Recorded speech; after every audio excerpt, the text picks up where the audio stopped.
Hi guys, I'm James Cheshire. I'm from Auckland, New Zealand, and I now race in the 14 to 16s or 125 to 250s class. I love racing because it's fun and it really challenges you and pushes you to become better in every aspect possible. Coming Up Next Time podcast is made possible with help from our friends at Bow Valley DJ, Yeti Mechanical Systems, as well as Built to Ride. If you enjoy this podcast, one of the best ways you can help out is to share it with a friend. Share links to your favorite episodes on your socials. If you wish to contribute directly, head over to www.comingupnexttime.com and become a patron. All funds raised will go towards our giveaways, as well as they help out local clubs through our sponsorship program. Coming Up Next Time is a proud sponsor of the Rocky Mountain Dirt Riders Association. Since 2004, Rocky Mountain Dirt Riders Association has been working to take care of our local Alberta trail systems. Whether you're an experienced rider or new to the sport, the RMDRA welcomes you.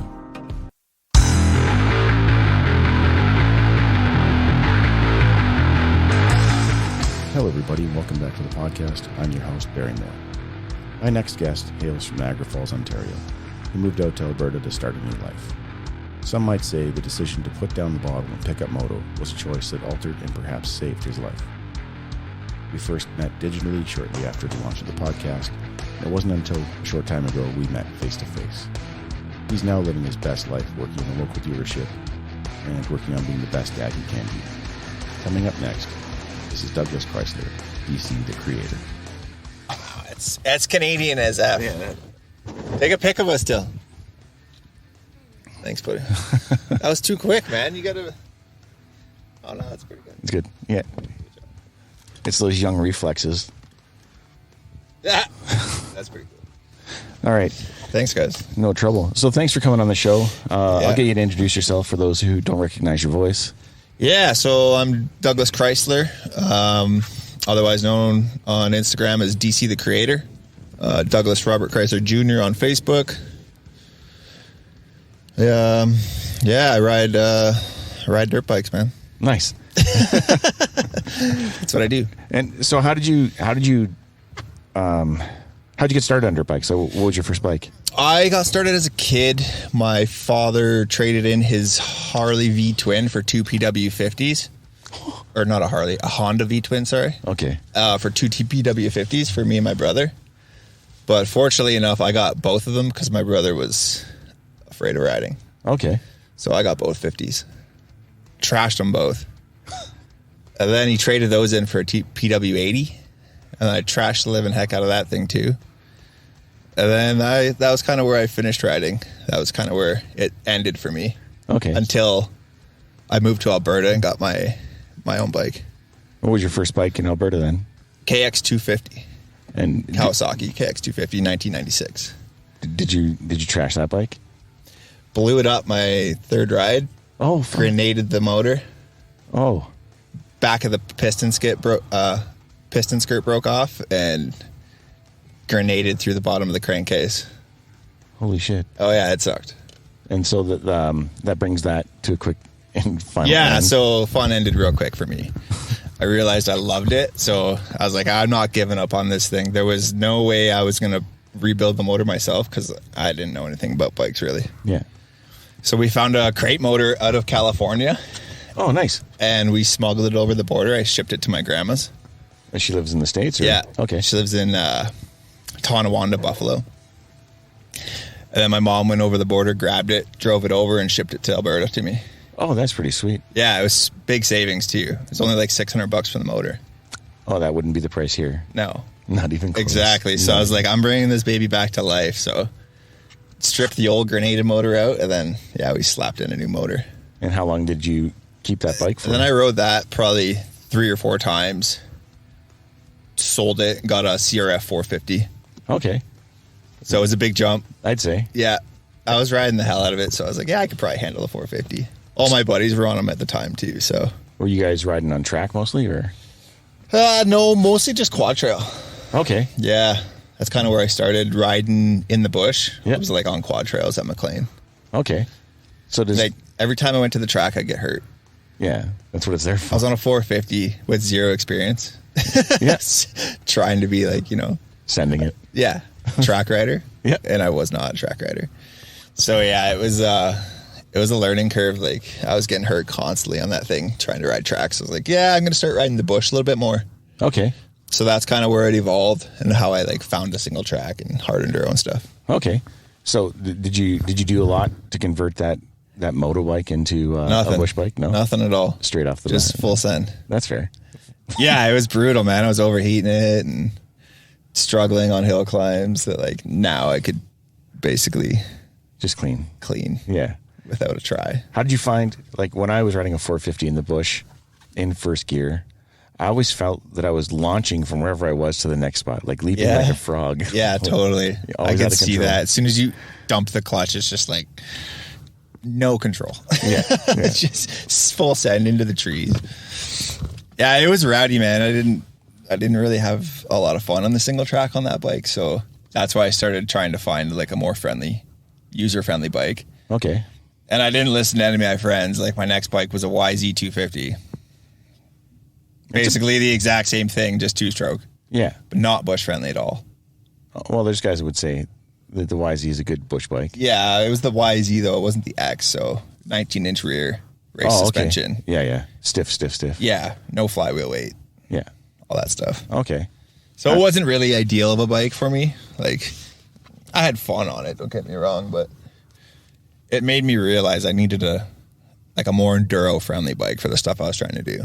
And you eventually made your way to like a Husky. Yeah, as soon as I got I traded that YZ, sold it, I got a 2013 KTM 300. Oh, nice. Loved it.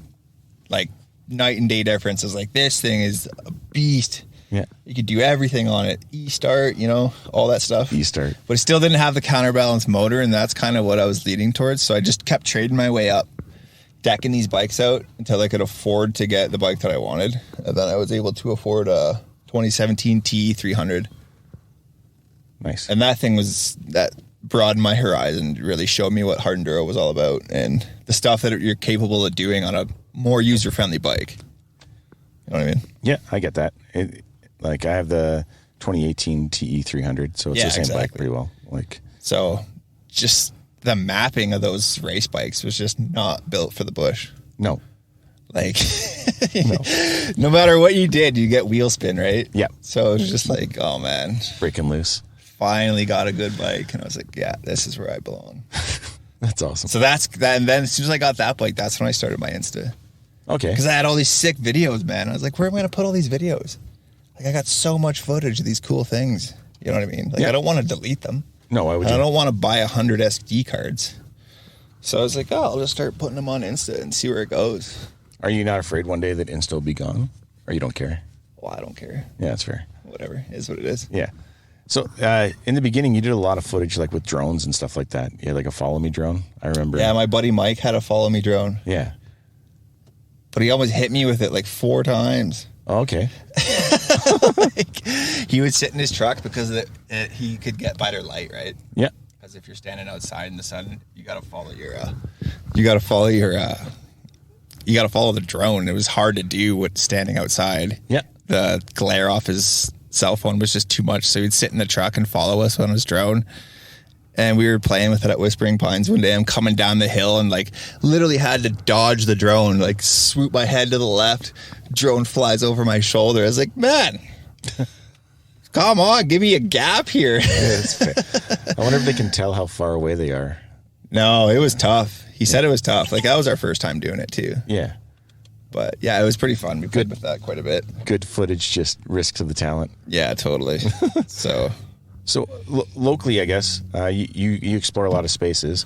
Yeah. You recently posted a video on the top of a mountain, which like I made a cheeky comment that it looks super flat and easy. Yeah. And there you are with Struggle Fest trying to clearly get up a tiny little... Dude, we cleaned that hill. Yeah. Like that's what happens when you bobble it at the bottom. Okay. Like that hill I usually clean every time. Like no stop. Okay. You don't even see me with my legs down on that one. But I fumbled it hard at the bottom and then I was just committed. I was like, oh, I'm too high. Like I'm too high up the mountain to turn around now. So I just kind of kept going. Okay. And luckily my buddy Blake was there with a camera cheering me on and He's giving me a hard time. Like, come on, let's go. Yeah. So it turned out to be good footage. So it was cool. It is like, yeah, I mean. And it shows the perspective of how steep those mountains are. Like, I don't know. I find like it always, like GoPro, all that stuff always flattens it out. Like reality is a little more intense than whatever's on screen. Yeah. Like you look at Outliers, all the footage from there, guys are like going up these hills and it doesn't look so, like, I mean, so we have like what you might consider like mature eyes. So when we see the flattened out GoPro footage, we still see how steep it is. Totally. You know, so like we see how gnarly it is. But when you step back and you think, like looking at it for the first time, like, why is that so hard? I know. You know, and then these guys are fucking giving her. All of Outliers was like that. I was like, yeah. I walked the tracks like, oh yeah, these would be good. We got these ones. And then until you're actually on your bike and like there's 100 other people around you trying to do the exact same line. Yeah. The pressure's on, right? That's so yeah, it's crazy out there. So you basically, when did you start racing? Like 3 years ago? Or last year was my first full race series ever. Okay. How'd you do? I finished top 10. I think it was 9th overall in expert. Nice. Yeah. That's pretty sweet. And I think I missed one race, not the Alex race. The one in Edmonton there. Okay. Yeah, but I missed that race. But anyway, I did pretty good at all my other ones. Like I was top 10 in all my races. So I was pretty happy. Nice. That's a good season. Because like you said, the year before I did race a little bit in 30A. That was kind of my first year into it. But I got injured halfway through the season. I got into a collision with a guy. Oh. So it kind of ended my season. And then I wasn't able to race Red Bull either. I was pretty choked. So I was like, you know what? I'm just going to come back next year. I'm going to go straight to expert. Screw it. Like, let's go. I got nothing to lose, right? Like, no. I'm not out here for anybody but myself. So I was like, screw it. I'm going to expert. And actually felt like I belonged in there. So. Oh, that's cool. It's not like you can't so ride. I'll be there again this year. I'll be doing expert until I win. Okay. Well, that's sweet. Until I win. Until I win. That's pretty positive. I feel yeah. I think I got a pretty good fighting chance this year. Yeah. Who's your biggest competition in expert then? Probably myself. Yeah. Just it is a trick question. Like getting out of my head. Like I ride with all those guys on a weekly basis and we're all toe to toe and we're just goofing around. But as soon as race time comes, like I get in my head. So, but I don't know. There's a few guys that I battle with out there. Brendan Brudzinski. He's a pretty good guy. We've been battling almost every race. Nice. Yeah. So we were toe to toe.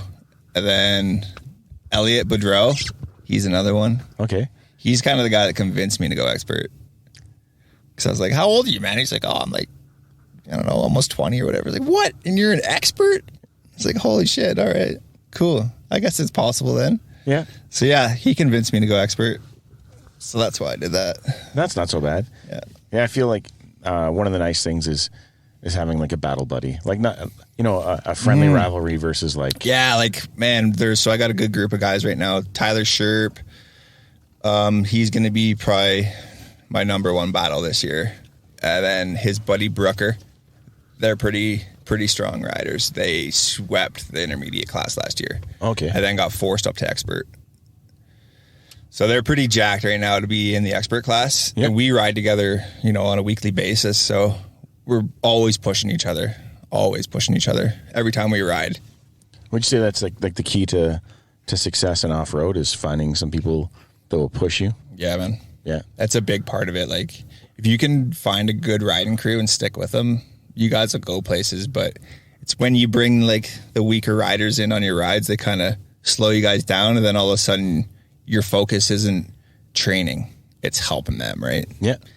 So if you can find a nice crew, it's going to help you big time. Yeah, that's fair. Yeah, it's just like, yeah. Like everybody, you got to take the weaker guys out too because they got to learn too. Yeah, because you were once that guy. Yeah. But it's to a limit. You got to know when to draw the line. Yeah, there's guys that are like a class behind, which is fine. And then there's people that are like way farther behind, and then that's exactly. it. Yeah. So attitude still plays a big role. Man, giving them the chance is a part of it too, right? Like somebody gave me the chance. Yeah. So why not give them the chance? That's fair. And sometimes they need to see it. Yeah. See the bike do it. Yeah. Like, see it, hear it, feel it. Know that it's not impossible. You just think it's impossible. Yeah. And then, like, cause that's something like there's a hill by my house. That's a difficult climb, but it's not impossible. It's just not easy. Right. Right. Right. And then, like, depending on things like humidity and all that kind of stuff, it can go from being a difficult climb to a really difficult climb. Right. Like if it's too dusty, there's no traction. So it's just, it's like loose rock. Like it's a fun hill. Really? Eh? And then, but yeah, when you get to the top of it, you're just like, yeah, that's awesome. And then you got to go back down it.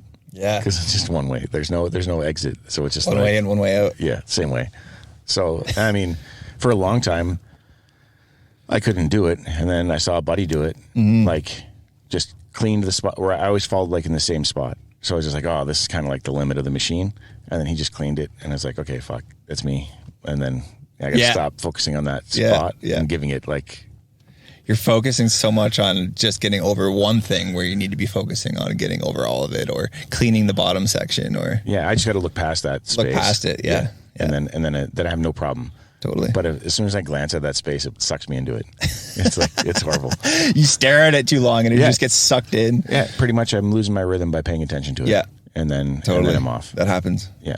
And it's like, it's little, it's like a little divot with like a tire rut, a collection of rocks. And just like. It's hard. Like, you know what you got to do. You tell yourself what you got to do, and then you go to redo it and you do the exact same thing you did last time. It's like, why can't I just put my body in a different position this time? Right? You know what I mean? That's fair. So of all the things like riding's given to you, what would you say like the best gift has been so far? Probably the friendships I've gained in the sport. Yeah. Yeah. It's like, it's amazing, man. It's just like a big family. As soon as you get to the race and you're in the registration line, it's just like, this is my family. Yeah. You know what I mean? You ever have that feeling? Yeah, yeah. So you get there and you're just like, oh, there's all my buddies. Like we're all together. Yeah. They're all here. Yeah. You don't got anybody else you need to bring in. We're all here. We're all riding, having a good time. So that's probably my number one. Yeah, I like the little catch-ups. Yeah. Like those little conversations and like sort of the bullshitting and teasing. Yeah. And all that or stuff. like trying to like get somebody off their game. Yeah, like if you know they're in your class, it's like, oh, this guy's been winning every race. I'm going to try to get him off his game a little bit. I've never dealt with that because no one's seen me as a threat yet. No. So maybe some of the junior riders. I don't know, like the 11 and 12-year-olds. What class are you racing? Normally I just race like, I did a 30B, which was like a mistake. Yeah. That was my last race was 30B. But 40B is probably where I'll probably race again. Yeah, that's a good class. Like, I know a few of those guys. Yeah, I like Sportsman because it's on Sundays. So basically the kids used to race at a different time and my scheduling. So I used to go on the Sunday race, like the club race. Yeah. And then do my race and watch the kid and then whatever. But then they started launching at the same time. So then I started doing the other racing. I noticed that. Yeah. So it's just like, because I don't know, like I'm not in a series for more than one or two races. And I know how disruptive it can be if like you fuck the points. Yeah. So I don't like to do it. Like, not that I'm ever, like sometimes I get lucky, but usually I don't. Yeah. Like usually I crash. Like I've had DNFs like. I crash every race, man. So it's okay. Somehow I managed to bounce back and finish top 10, but it's not without a major injury. I have incredible mechanicals. Yeah. Yeah. Like that Brendan kid I was telling you about earlier at Resurrection, man. We were battling for probably half an hour, 45 minutes straight, coming up to the first fuel check. And I could feel him on me, right? So it's like, you just have that pressure when somebody's on you and you've been battling. Hit this freaking rock in the rut, kicked my tire to the left, rear tire smoked a tree, boom, straight over the handlebars, face plant, visor fell off. He stopped to check if I was okay. Yeah. Because we've been battling pretty hard, right? And so I was like, yeah, dude, I'm good. Like, just go. He's like, are you sure? Do you need an ambulance? Like, no, bro, just... He saw you crash. Yeah, he saw it. Yeah, he knew it was a gooder, right? Yeah. And so I was like, no, I'm good, man. Just go. So I get up, put my visor back on. It was an Alpenhart Star helmet, so I could snap back together. Put it on, get to the fuel check, and he's just rolling out. He didn't even see me. And next thing you know, I catch him at like this next gnarly section of the race. And he's like, Dougie, what are you doing here? He's like, I thought you were done for sure. I was like, no way, bro. I'm coming for you. I'm finishing this battle, right? That's awesome. So then next thing you know, there we are helping each other up this section. Yeah, that's good. And we just battled the whole race, man. Like, there, I got no give up, man. It doesn't matter how hurt I get. I'm finishing the race. Mine might have been like no brakes. Yeah. No handlebars. That's another story. Like I had to stop at Red Bull because I broke my shifter off and I was stuck in third. Oh. I was like, man, I can't clean these in third. No. You know what I mean? So I kind of had to pull out in the Red Bull race. I didn't want to, man. Like I tried doing this hill climb like 4 times, stuck in third. I just couldn't get on the pipe. Couldn't get the momentum through the bottom. So I was just like, can't you gotta pull out. No, I had no shifter. Oh, okay, yeah. My shifter was gone. No clutch. Yeah, no. Yeah, my shifter broke. Oh, trust me, I broke my clutch clean off at the Yaha Tinda. Yeah. The Wild Horse Hair Scrambler. Yeah, that's the one I have the worst luck at. Yeah, man. Last year I broke my clutch clean off. Finished the race. I did my whole last lap was with 0 clutch. Like it was just dangling. Oh God. It was rowdy, man. Every time I stalled my bike, I'd had to use the e-start and like get the bike running and then e-start and jump on. Yeah, I get it. So like there's certain things I'll stop for, but that wasn't one of them. Yeah. Like I could shift the gears. It was no problem. Yeah. I come into the pits and like Doug Raffin was my pit man. So that's Ice Claw Tires. He sponsors me. Shout out to him.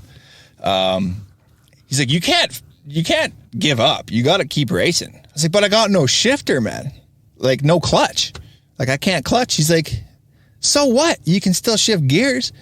It's like, all right, you're my coach. Let's go. That's awesome. So he gave me that boost, right? Because I was going to stop. He's like, man, you can still ride. I was like, yeah, you're right. So I pushed through.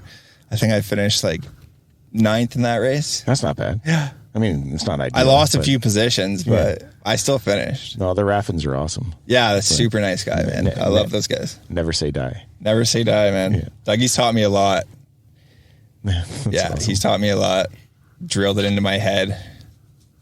Gets me to most of my races. Yeah. We carpool most of the time. Well, that's all right. If it's a long haul, we'll usually carpool. So that's pretty sweet. Yeah, it's something I learned about this year talking to Melissa Harton. Is what makes racing in the States ideal is if a few riders can share it all. Yeah. You know, and then they can especially going to the States, man, because like that's a long haul.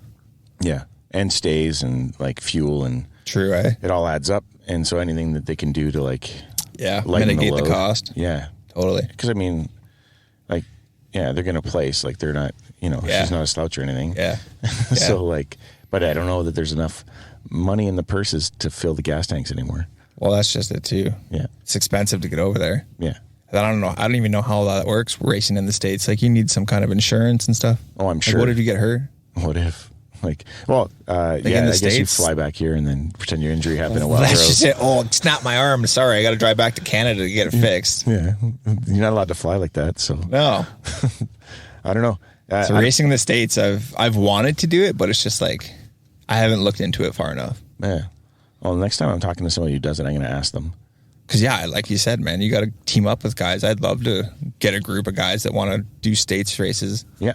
Go over there and do the USDE. Yeah, that'd be sweet. Hard-enduro. Yeah. I guess, like, there was a few things you wanted to discuss, which I think are pretty pertinent. Yeah. So, like, let's talk about your start, like your childhood and things like that. And we'll move along. Yeah, you bet. Touch on, like, your Instagram stuff, your experience at the Red Bull Outliers, because that's sort of coming through all the episodes lately. Yeah. So I feel like Red Bull is huge and it's taken off in Alberta. So. Yeah. And you hosted Jarvis during that time. Yeah, that was pretty cool. So we can talk about that. Okay. Didn't have to talk any more than he would have, so I know it's only like 7 or 8 words.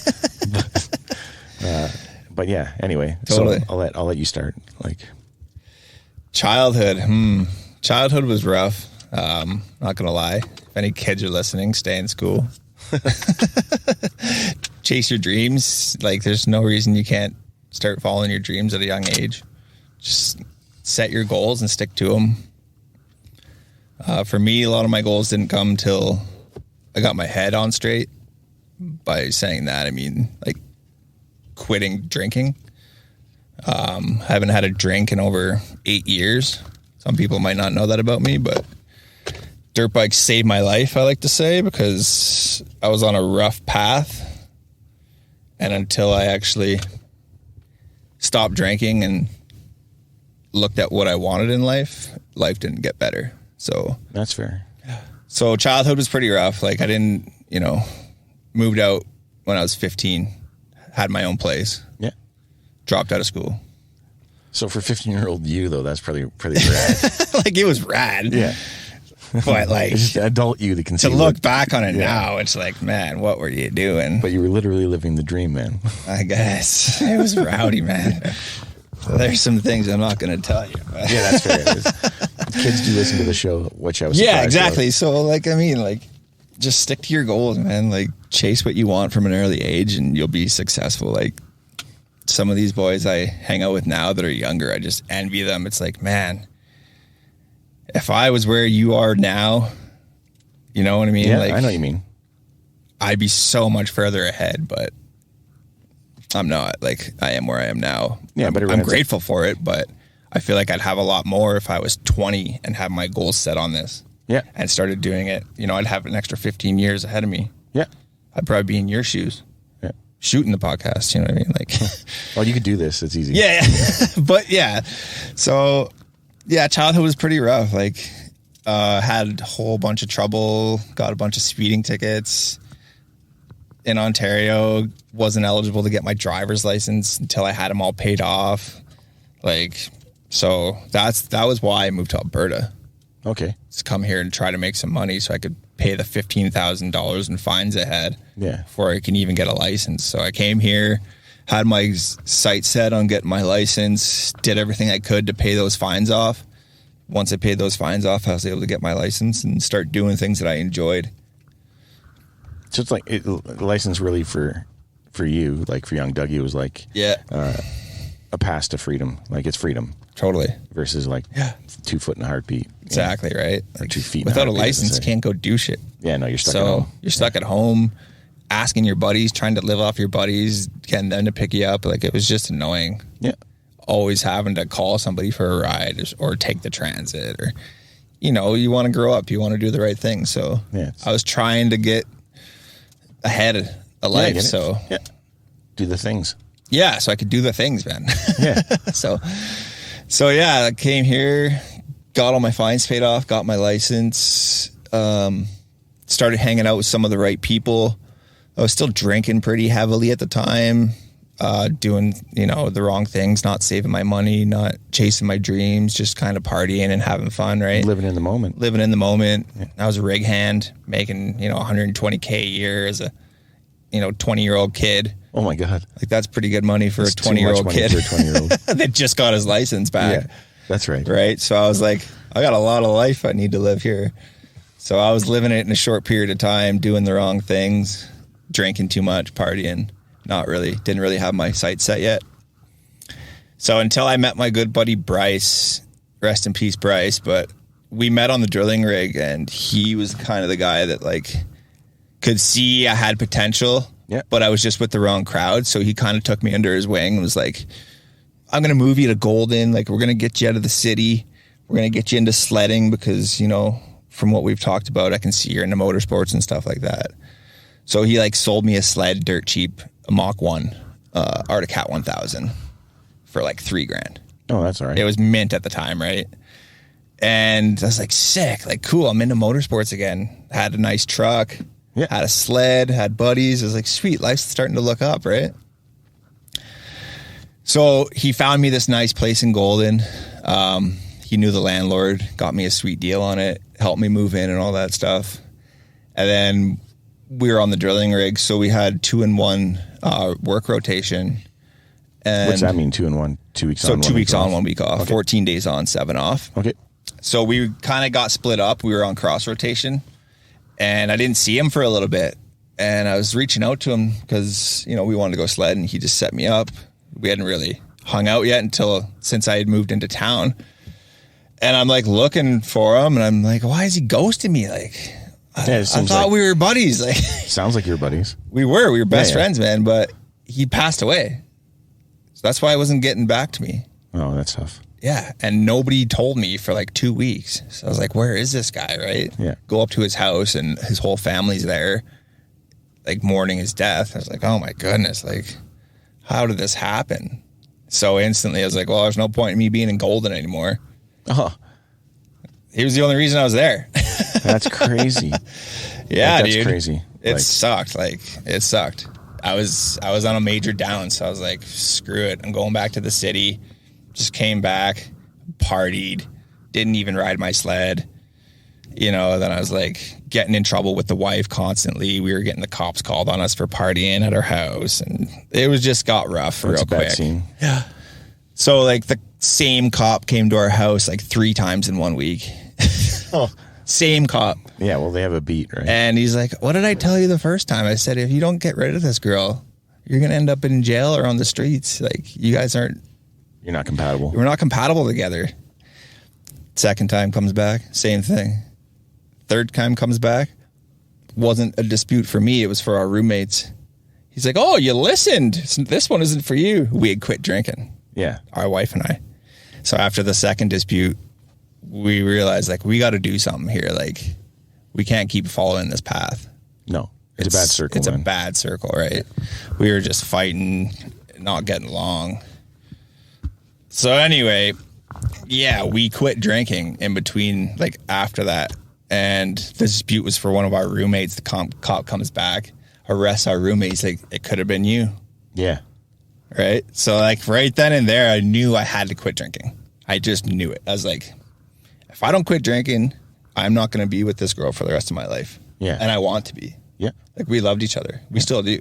We're married and sober. Yeah. Still to this day. So, right then and there, like we knew we had to do something. Like if we wanted to stay together, it was like, we got to quit drinking. Make a choice. Make a choice.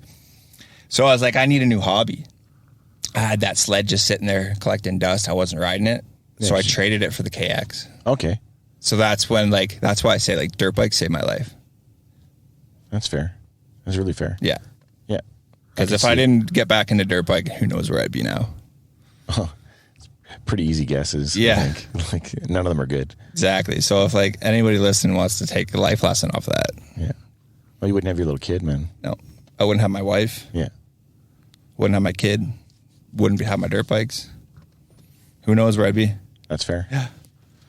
So now you've given up all the hard trouble. stuff. Yeah. And you're a good boy, or at least promising yourself to be Totally. a good boy. Yeah. And you sold your sled, which I'm sure was probably not as easy as it sounds in your story, because it was a sentimental piece. Man. Yeah. And I still, to this day, every time I see a Mach 1, I'm like, I wonder if that's it. Because Yeah. I want to get it back. Oh. I want that sled back. Well, if anybody listening bought a sled. Just for a sentimental. Like I have these straps that Bryce gave me. Yeah. And they're so haggard, like the clips don't stay locked anymore, but I won't stop using them. That's fair. Like I still use them every time I go riding to this day. They're the only straps I've ever had. That's cool. Yeah. You should retire them though and just keep them like somewhere safe. I know. Man, honestly, like I lent them to my brother-in-law one time and he freaking lost one. Oh. Because he got a ride home from some chick at the track and he left one in her truck and I did everything in my power to track that chick down and get my strap back. Yeah. And she's like, it's just a strap. It's not. I was like, it's not. There's more to it than just a strap, lady. Like this thing's sentimental. Yeah. So I like tracked her down and she thought I was some crazy stalker. You are. You're just a I strap was. stalker, not a chick stalker. Totally. Yeah, dude. It was pretty funny. Yeah, that's all right. She didn't get it. No. There's some things that are just different for everybody. Totally, man. Right? Like Some things are sentimental to people. Yeah. Like Yeah. it is what it is. She probably got like a little letter that she kept from high school. Oh, I explained it to her and she felt like a bag of shit after. I'm She's sure like, oh, once you that's know why. why. Yeah. Yeah. Yeah. It made sense once I explained it. Yeah. It's evil that you had to tell her because it's kind of a dick move. Oh, man, she was fighting me. Like, I tracked her down for 3 weeks for this strap. Like, just give me my straps. Oh, okay. Yeah.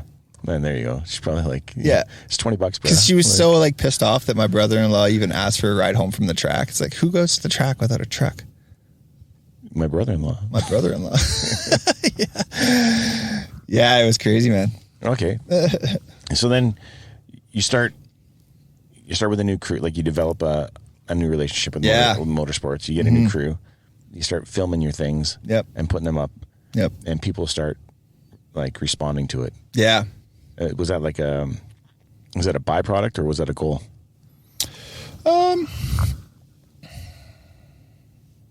Kind of a byproduct to start. Yeah. Because I didn't really think it was going to like take off like it did. Yeah, that's right. But then once I started getting traction, it kind of became a goal. Yeah. Like at first it was just a byproduct. I was like, oh, I'm just going to put them up here just because I need a place to put videos. Like I don't have enough SD space. Yeah. It's just economical. It's economics. Yeah, totally. Yeah. So yeah. And then once I started getting traction, I was like, oh, I like this. This is cool. I could probably like make a name for myself. Yeah. Because eventually I just wanted dirt bikes to be life. Yeah. Like I want my job to be dirt bikes, right? Yeah. That's all I want to do. That's fair. So that was kind of the end goal and why I was building my Insta the way I was. Yeah. Yeah. So then how'd you come up with the name like DC the Creator? I get which DC stands for, like Douglas Chrysler, so DC is just my initials, Doug Chrysler. Yeah. But I was always like a super huge fan of like DC shoes. Oh yeah? Ken Block. Yeah. Yeah. And I was like, sorry, Ken. yeah, rest in peace, bro. Yeah. But yeah, I was like, I'm DC. I'm the creator. Right. And I thought maybe like if I made that name one day, DC would reach out to me and be like, I want to buy the rights to that name. Yeah. That's fair. But they never did. And it just was suiting DC the Creator. And then I started creating content and I was like, that actually makes sense. Yeah. It's a perfect name. It's kind of a cool name. Yeah. Yeah. Oh, that's good, man. It's better than DC the Influencer because that's a bit fucking narcissistic. Yeah, totally. Yeah, I never really thought anything of it. Yeah. It was just like an Instagram name. And then, so racing, you have to have a number. I know your number's special to you. Yeah, totally.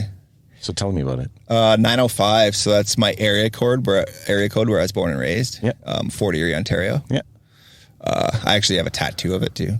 Oh, crazy. A Fort Erie or 905? 905. Okay. Thank God. Yeah.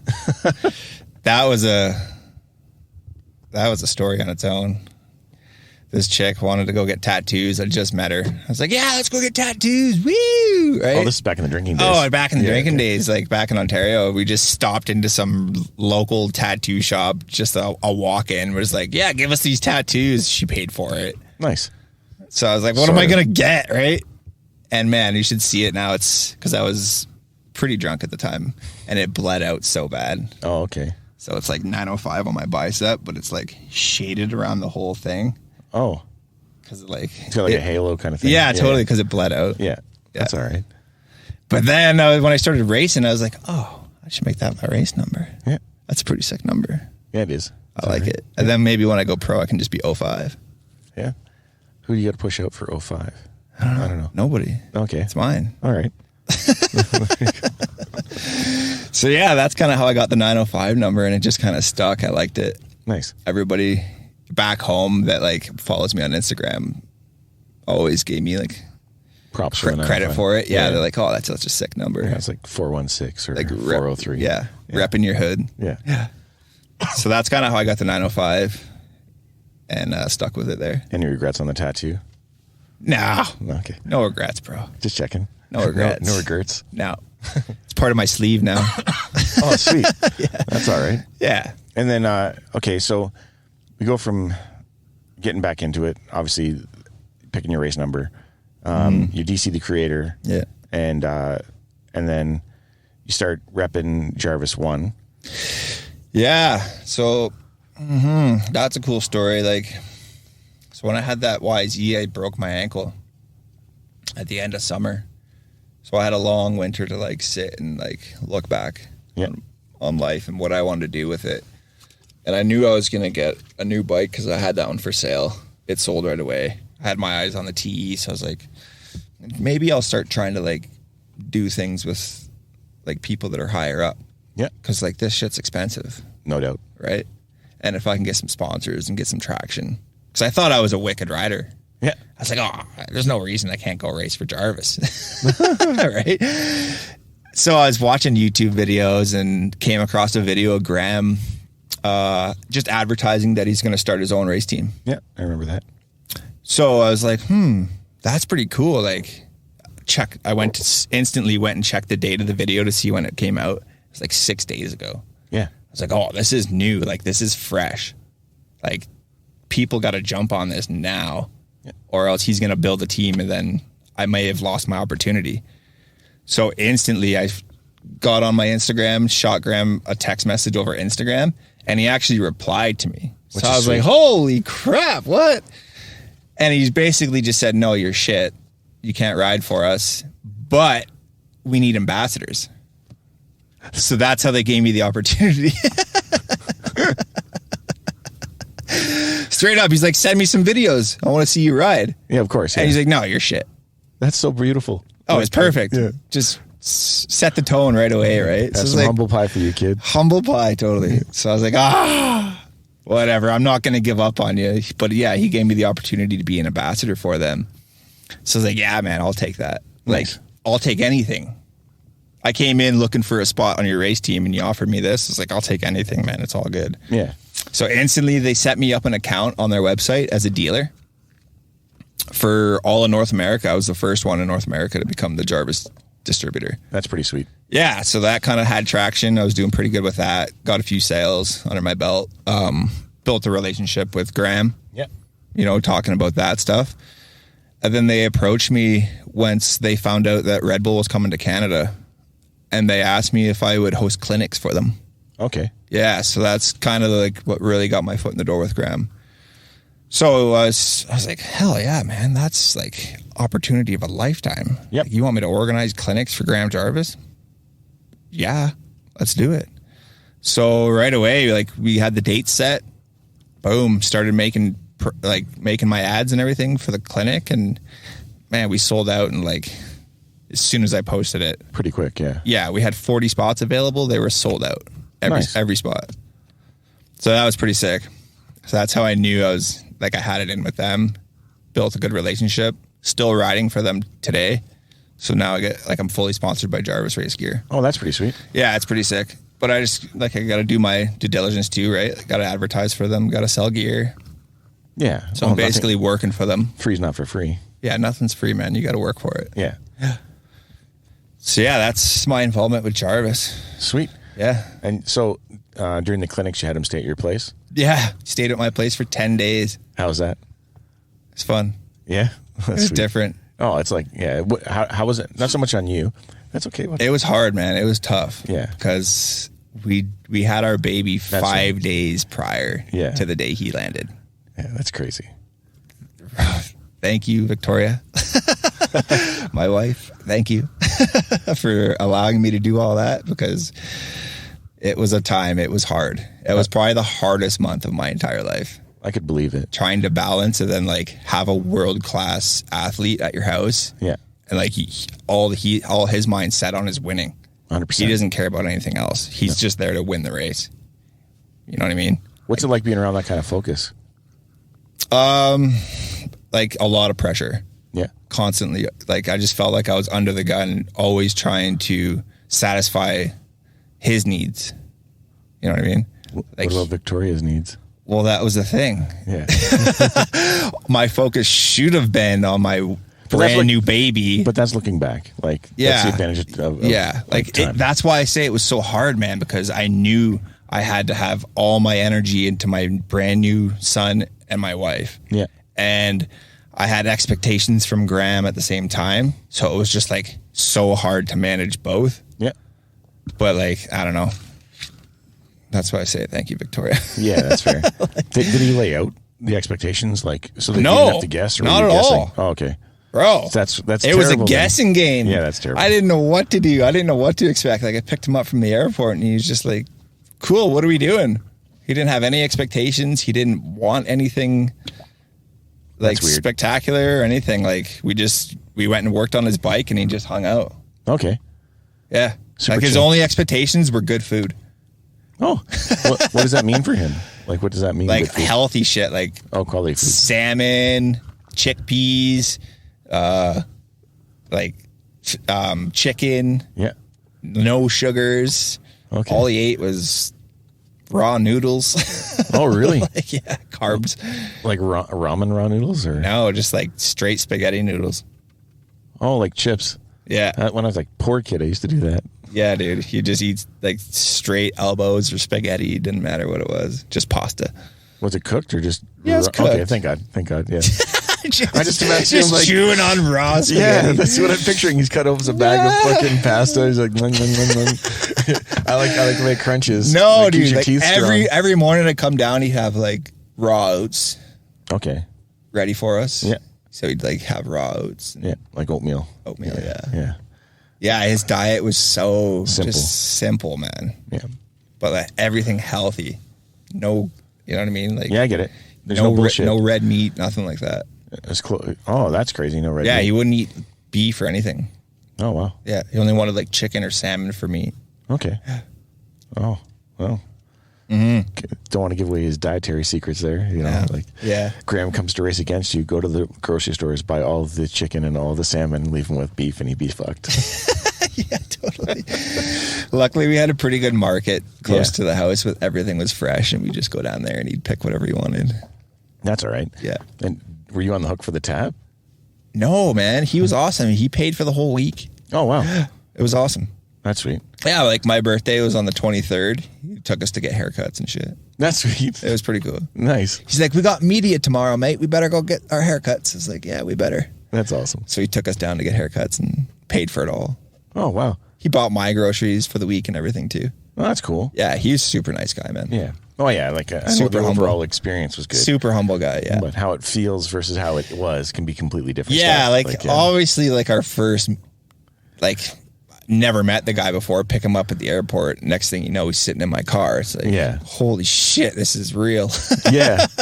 You know what I mean? Yeah. It's like, that's fucking Graham. Like, it's crazy. So, I know you had a little bit of car trouble while he was around. Can you tell me about that? Yeah, that was embarrassing. Yeah. Yeah, so after our clinic, day one at Wild Rose, my van broke down. As they do. Piece of shit. That freaking thing. Yeah, so we're wrapping it up, packing it in. He had a clinic like in BC just before he got to Alberta. And he was showing off, doing some stuff. And he hurt his back a little bit. Okay. So he was pretty stiff like when he got off the plane. And he asked me if we could book him a massage, yeah. So I had lined him up with one of our girls like that just comes to the house. So it was pretty sweet. Yeah. So we had an appointment to get him there, like after our clinic. We're like, okay, your appointment's at like 6. The clinic finished at 5. Well, lo and behold, the frickin' van dies on the way home. Like 30 seconds into leaving Blackfoot, literally dies on the merge ramp onto Blackfoot. So nobody can merge.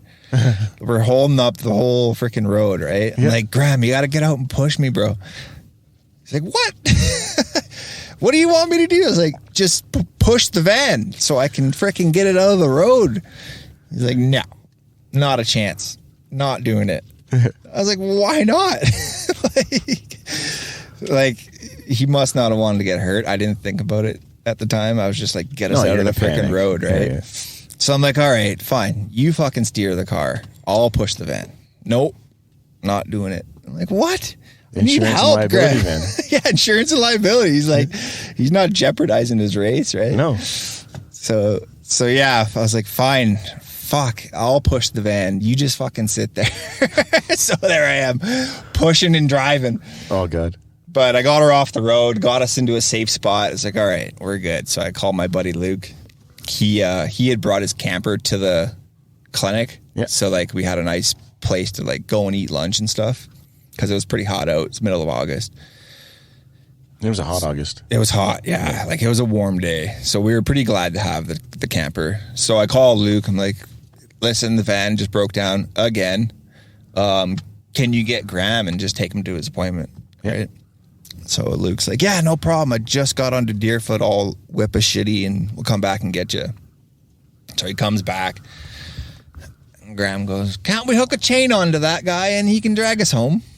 It's like, no, it's not. Like we're not in Spain, bro. Like we can't do stuff like that here. Yeah. He's like, well, what do you mean?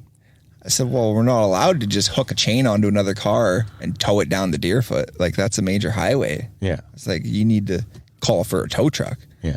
So he's like, oh, okay, no big deal. He just didn't understand how it the rules worked are here. different in different places. Rules are a bit different here, right? Yeah. So I was just like, oh, okay, whatever. So he went to his massage, and I called the dealership where they did all the work on my van, and one of the sales guy gave us his personal car. Oh, that's nice. So we could have it for the week, because That's really nice. I had stressed. I was like, listen, man, like, we got to get to registration and track walk and all this stuff. Like, I got a world-class rider on my hands here that I got to make sure he gets to these races. Mm-hmm. You know what I mean? Like, the pressure's on me to get him there. Yeah.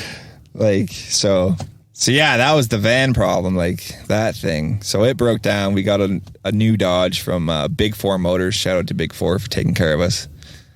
Thank you very much. And yeah, so we made it to all the races. We were able to go to all our clinics because they gave us that truck. Nice. So they saved the day. Nice. Yeah. So what did Graham think at the end of his trip? Did he give you like a summary of how everything went for him? Yeah, man. He texted me the other day, and he's like, oh, the A-team. So he was stoked. Like, we had a pretty sick pit crew for him. Yeah. Like, his suspension got seized at the border.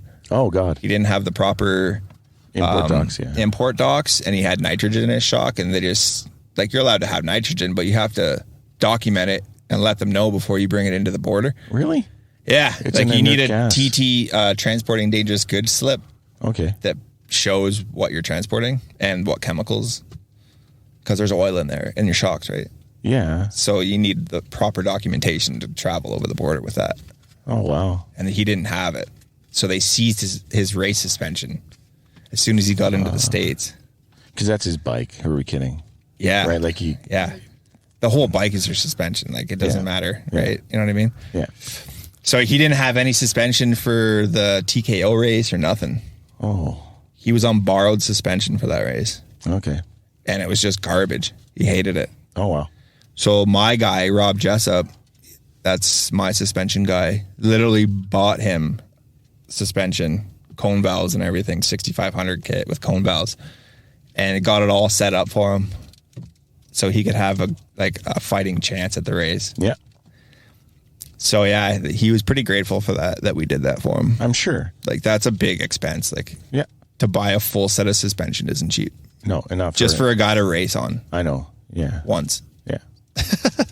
So he was pretty grateful. Like, we brought a camper out to the race for him. Yeah. We had the tents set up for him. You know, we were his mechanics and everything. So he was pretty grateful for it. That's good. I mean, it's sweet.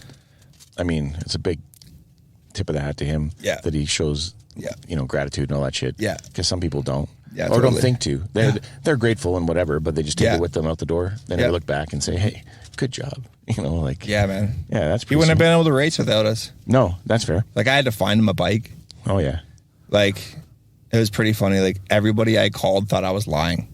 I'm sure. I'd call these Husqvarna dealerships, and they'd be like, what do you mean you need a bike for Graham? Isn't he ride for Husky?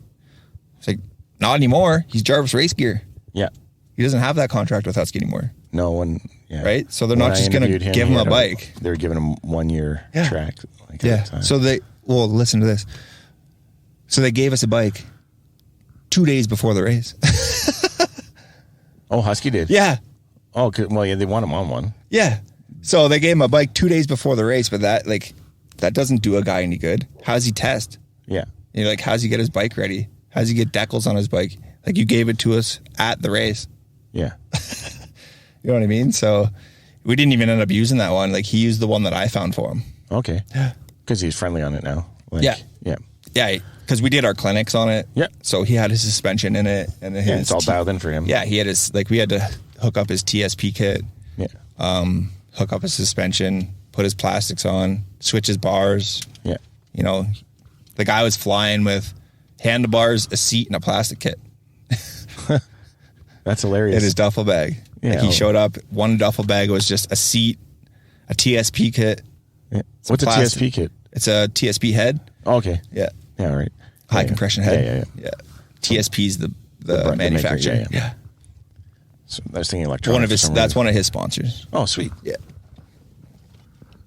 So yeah, that was pretty wild. Like, he was pretty appreciative of that. Yeah. Calls us the A-team. The A-team. Yeah. That's awesome. Yeah. It's friendly. Like, it's like kicking in the dick and patting Yeah, on the man. back at the same time. Yeah. Yeah. Yeah. So that whole experience was crazy. Like, Would you do it again if oh, yeah. everything the same? About to have a brand new baby. About to have Graham show up. Like, all things exactly the same.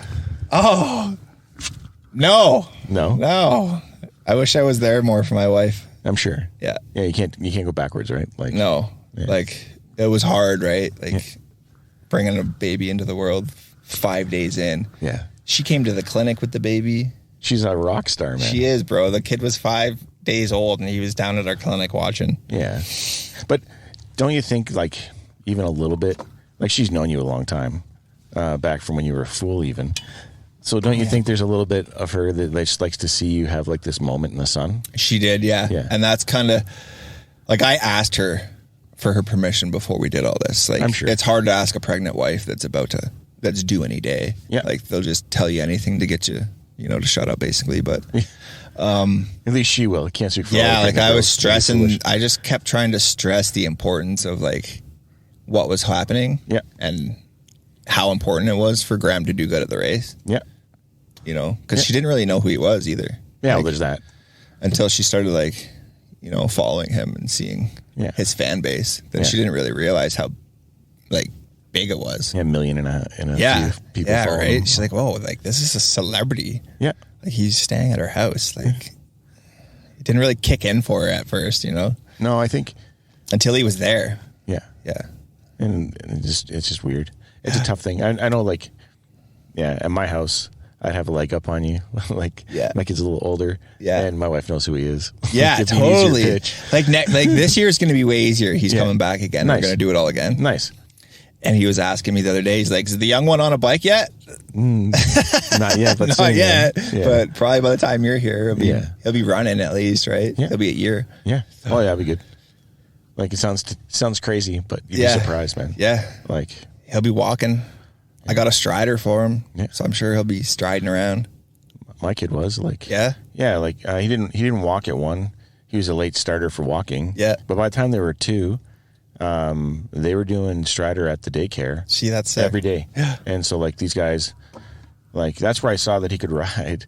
When he was leaning shoulder into all the turns on the strider, I knew that, like, he had it. And then it's funny because, like, he never was on training wheels, so he just always went through bikes, right? And then I think he was like, that's what I hear too. Yeah, 4 years old. He was on an O-set, maybe even a bit younger. Really? And then, and then the PW50, and then the Husky 50, like the 2-stroke, and then whatever next. I think next is going to be. See, that's awesome. God knows so you what. just skip that whole balance phase of Yeah. needing training wheels. There's a wicked video. Keith Codes, the soft science or a twist of the wrist. Okay.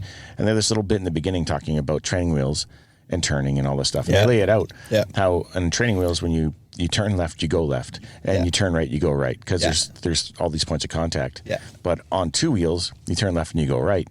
And for some kids, they're so used to the other way around, they start falling instantly. Yeah. And then they get afraid of the bike, and then they step back. Yep. So if you never have that thing, That setback whatever. almost. It's like a holdback. Yeah, and every kid that comes to my house on training wheels, they leave my house riding. Seriously? Because I don't care like mom and dad cares. Like, this sounds so horrible, but I'm totally willing to let your kids smack their face off the earth so that they don't have to do it a lot. Yeah. Right? Like, we can do it one or once 2 really times good and then get up past it, Totally. like, and I high five them for falling, and like I pump up their tires for Encourage crashing. it. Yeah. Almost. Like I'm making future jackasses. Totally, and, man. Like, I don't really care. It's the parenting style too, because like for those parents that, their kids probably fall and they probably run to them like, oh, it's okay. Yeah, no, high five. No, it's like, you're fine. High five, bro. Good job. Yeah, good You know job. what I mean? Yeah. Like, you're okay. And the other thing too is with kids and riding, you don't make diamonds out of pressure. Exactly. Like, so there's people that like will like push their kid, push. Yeah. And their kid will end up walking away from it. Yeah. You just start to kind of 100%, like man. just guide, like eliminate the other options. Yeah. And like, but like at one point it'll switch on and then they'll ride all the time. Yep. Like, he's stoked for this season. He's gonna be a racer, Sick. right? Like, That's and dope. he's been like one toe in, every year so far. Jacked, like at the house to go. Then on the drive, I don't want to. And then at the race, maybe he'll want to, right? Like, so now it's a little different. And I think it's because we just kept leading the horse to water and waiting for it to drink. Yeah, totally. Versus like holding it under the water until it drinks. Until it drinks something, yeah. You know. Yeah, so that's kind of, I'll probably be the same way with my son. Yeah, like, I'm not going to force him into anything he doesn't want to do. Yeah, if he doesn't want to ride a dirt bike, I don't care, man. That's your choice. Him. There's other kids out there. Yeah. Trade them. Just have more and hope for one. Yeah, just go to whatever Facebook Mum Hub and say, anybody want to trade my non-dirt bike kid for a dirt bike kid? Yeah. I'm sure you'll go to jail. Well, Mom rides horses too, so there's a good chance he'll be into something like that. Yeah. Well, then riding of some kind will happen. He'll be do something. Yeah. Whether it be hockey, riding, I'm sure he'll love it. Awesome. They generally follow what Dad does anyway. Generally. I don't know where you grew up. I don't know. No? No, I don't think so. The things I do, he's interested in, but he also doesn't want to do them. Really? Yeah, it's funny. Like, we're two different people. Totally. Like, Mom has an influence. Right. Friends have an influence. Right. It's just big call. Yeah, it's weird. All you can do is just like be there. That's it. Just support him. Yeah, that's it. Yeah, so I'm looking forward to that. Can't wait till he grows up. But it seems like a good spot to call it a quit. Is there anything you want to talk about? Like,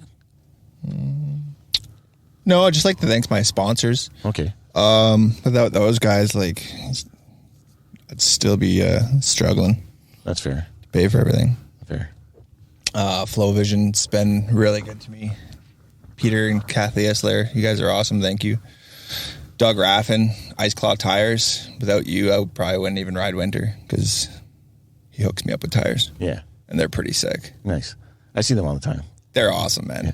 Those things. I get into a deep section and I just wheelie past my buddies through snow. Oh, crazy. They're like, how the hell? You know what I mean? Yeah. And I'm one wheeling through a foot of snow. So those Ice Claw tires are sick. Okay. Who else we got? I Ride Supplements, Mitch. He's been a supporter of me since day one. He was like one of my first guys to take me on. He's always believed in me. So thanks, Mitch. No Toil. They're an oil filter company. Those guys are awesome, man. He hooks me up with stuff all the time. Like, their product is amazing. I can't say enough good things about it. You know, it's environmentally friendly, all that good stuff. Yeah. You can wash your air filters in your wife's sink. Yeah. And not get yelled at. I know. Depending on your wife. Yeah. Well, there's that. I'm a big fan. I'm not going to lie. And then AXP skid plates.